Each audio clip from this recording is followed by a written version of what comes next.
Hi friends, ഇത് ഉറവപ്പാറ ക്ഷേത്രത്തിനുള്ള ദൃശ്യമാണ്.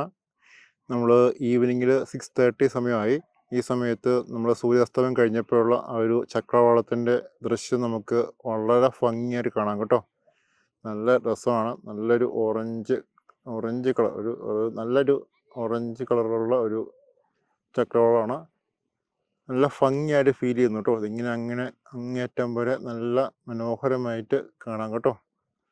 അപ്പോൾ ഈവനിങ്ങൊക്കെ വന്നിരിക്കുവാണെങ്കിൽ ഇങ്ങനെ നല്ല മനോഹരമായ ദൃശ്യങ്ങളൊക്കെ നമുക്ക് ഇവിടെ നിന്ന് കാണാനും ഒപ്പിയെടുക്കാനൊക്കെ പറ്റും. നമുക്ക് ഇവിടെ നിന്ന് നോക്കുമ്പോൾ കാണാം തൊടുപുഴയിൽ പട്ടണം ഇങ്ങനെ ലൈറ്റുകളാൽ മനോഹരമായി നിൽക്കുന്നത് നമുക്ക് ഇവിടുന്ന് നല്ല രീതിയിൽ കാണാൻ പറ്റും കേട്ടോ. അപ്പം നിങ്ങൾ ഉറവപ്പാറ ക്ഷേത്രമൊക്കെ വന്ന് കണ്ടിട്ടില്ലെങ്കിൽ വന്ന് കാണുക. വിശ്വാസികൾ മാത്രമല്ല, എല്ലാവർക്കും ഇവിടെ വരാം. ആർക്ക് വേണമെങ്കിൽ ഇവിടെ വരാം കേട്ടോ. ഇവിടെ വന്ന് നമുക്ക് ഈ വ്യൂ ഒക്കെ കാണാം കേട്ടോ. അപ്പോൾ നിങ്ങൾക്ക് ഈ വീഡിയോസൊക്കെ ഇഷ്ടമാവുകയാണെങ്കിൽ ലൈക്ക് ചെയ്യുക, ഷെയർ ചെയ്യുക കേട്ടോ.